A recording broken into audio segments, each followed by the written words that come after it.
With rumors of Super Mario 64 coming in an HD remake, I can't help but talk about this game as much as possible. I think this is going to be one of the biggest remakes that Nintendo has ever really done, and if they go really ambitious, I think they can make some really cool changes to this game. Yes, I know this game should stay as core to the original, but I decided to come up with some cool things that could help change the game and make it for the better. And those things are going back and looking at each and every one of those missions. I looked at all of the missions from the game, all 120 stars, and came up with a list of 21 separate missions that need to be tweaked or fixed. Now, I know there's possibly more missions that could be fixed and they could have problems, but I've came up with 21 that really bothered me through my initial playthrough, and I'm going to show you ways that they can change these missions or make them better and point out which ones do not stand the test of time. Before we get started today, if you guys are new to the channel, feel free to subscribe, and if you enjoy the video, leave a like, it helps us a lot, and hit that notification bell to stay up to date on all things Nintendo. Without further ado, let's look at what missions need a little bit of tweaking. Starting off with obviously BOB-OMB's Battlefield, we have BOB-OMB on the Summit. This one just needs to fix the actual battle and boss battle with King BOB-OMB. It's extremely too easy. I'm going to have a whole video talking about the bosses later, but this one it's just too easy. I like the whole process of getting to the top of the mountain, and that should stay true to the game. But the actual battle with the king is extremely easy. You pick him up and just simply toss him back on the same platform. Maybe they should allow you to throw him off the platform this time and actually injure him.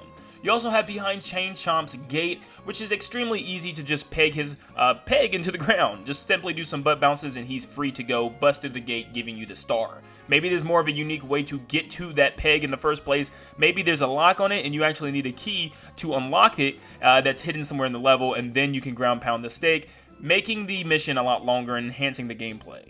WHOMP'S Fortress has another kind of boss problem with chip off WHOMP'S block. It's not as bad as King BOB-OMB, but I think they should incorporate a new battle similar to Mario Galaxy 2's Throwback Galaxy WHOMP, where he actually had a crown and everything. He just looked a lot cleaner and he was a lot bigger, and he shook the ground when he landed and made it just a little bit more difficult. You had to climb up him in order to butt bounce in the middle of his back. He also had little baby WHOMPs chasing you, so that's something that was really cool. But you also have Blast Away the Wall, which if you're a kid nowadays never growing up with Super Mario 64, odds are you'll never guess what wall to hit with a cannon, and you probably won't even guess to use the cannon.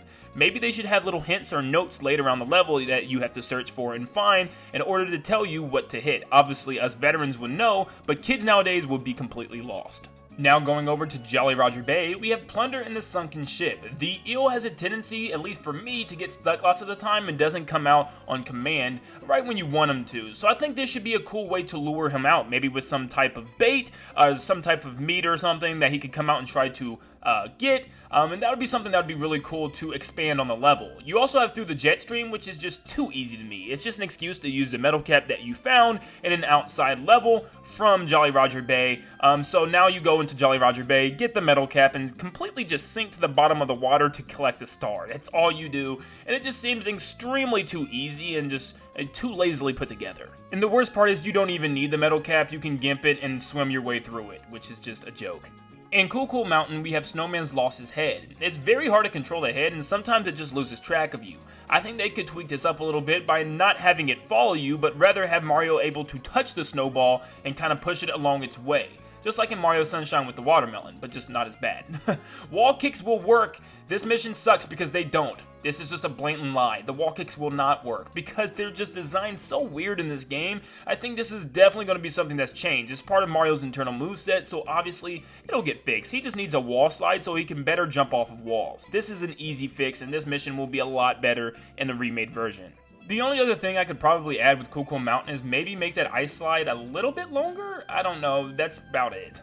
For Big Boo's Haunt, the only thing I really had a big gripe with was Big Boo's balcony. It's absolutely terrible to try to fight this giant Boo on a little balcony. I understand the battle needs to take place on the balcony, that's the name of the level, and it should stay that way, but the balcony just at least needs to be bigger. I mean, you have absolutely no space to fight this guy, and I know lots of you, including myself, has fallen off of this balcony, had to go all the way back up, and the battle restarts. It's horrible.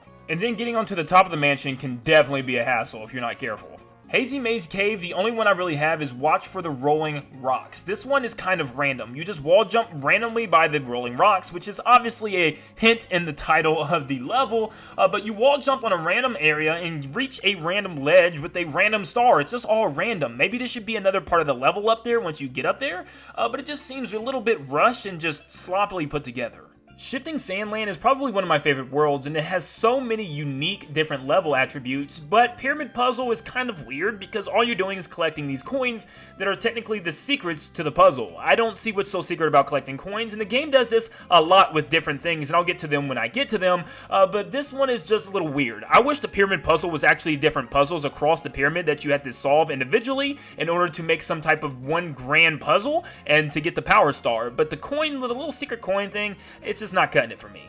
Dire Docks. Where do I begin with this one? So first off, this world has tons of potential in the beginning. It just doesn't come through with it. For one, Chest in the Current is just another quick, cheap way to get a star. You jump into the level and immediately swim down and open up chests in a specific order to get the star. Then you have Through the Jet Stream, which is the same exact challenge from Jolly Roger Bay, where you take the metal cap, drop down, and walk through the stream in order to get the star. There's no challenge in this at all. It's just an excuse to use the metal cap. It's gotta go. Snowman's Land is pretty cool, and it could just have a little bit of tweaks to make it better, and I mean tiny tweaks. For one, in the deep freeze, maybe that big ice maze could be a little bit bigger and more complex to have you traverse instead of just dropping through a couple of holes and getting the star. And then for World from the Freezing Pond, once you get on top of that cliff from the pond, there could be more to explore up there instead of just hitting a box and getting a star. Maybe there's some more part of the terrain that they add to the world. And adding is just nothing but fun. Why not just add some more parts into Mario 64 to make worlds a little bit bigger in the style of Super Mario Odyssey? Tiny Huge Island is one of my favorite worlds. Again, it's so much fun to transform the island from being a giant island to a little tiny one, making Mario very big. But the level of 5 itty bitty secrets is once again very vague and very annoying to try to find all these little secrets of the island. Lots of people won't understand, but there are some good parts of the level. For instance, ground pounding at the top of the mountain as a bigger Mario will reveal a hole that you can go in as a smaller Mario. But there's a mission, like I said, with these secrets that you have to walk across this little tiny hole as Big Mario. Just walk past it in order to get that secret to pop up. It's ridiculous and definitely needs to be fixed. For Tick-Tock Clock, there's not too many missions that have problems. For Stop Time, for red coins, it's just the section looks a little bit dirty, a little bit messy. It's not really that well designed for the red coins, and maybe that's just a me problem. I just never really liked that stage. But for overall Tick-Tock Clock, maybe there's more hints about how the clock actually functions, because if you didn't know, the specific times on the clock when you jump through determine how the speed of the level is. If you jump through at a specific time, maybe the level's too fast and things are moving too quickly, or maybe they're moving too slow, or maybe everything is frozen. So maybe there's some way or some hints around the castle that tell you how these work. That would be really helpful for people that are new and they don't really know the times, because personally I don't even know the exact times and what works and what doesn't. Now, even though that is the last world, I do have some castle secret stars to go over real quick. I have 3 of them. First off, we have Princess's Secret Slide Revisited. It's the same thing, just revisited. This time you just have to collect coins down the slide, but I think they should just change the slide up completely and make it an extremely difficult challenge, something that's really test the player. Since this is an extra star part of the castle, I think it'd be fun to really test a player with a difficult slide level instead of just collect all these coins. Then you have Tower of the Wing Cap. Just fix the wing cap. It feels way too hard to control, and if anybody's ever played these levels, they would tell you the same. And with Wing Mario Over the Rainbow, the same thing applies here, but the main problem is that if you die, you don't die, you just fall to the outside of the castle. But this level, different than Tower of the Wing Cap, is all the way to the top of the castle towards the last room in the game. So you have to go all the way from the outside, back to the castle, up the stairs, in through a couple doors to get to the very top, and every time you die, you'll go right back outside. And instead of just going outside, why don't they just kill me, honestly? Take a life, let me just jump out the level and go right back in. That would be so much better. And that is all the missions that need to be fixed for a Super Mario 64 remake. If you guys have any more submissions or any missions that you thought of, let me know in the comments down below. Or if you agreed with any of my missions or disagreed, also let me know down below. If you enjoyed the video, leave a like and subscribe if you guys are new to stay up to date on all things Nintendo. Thank you guys, and I'll see you in the next one. See ya.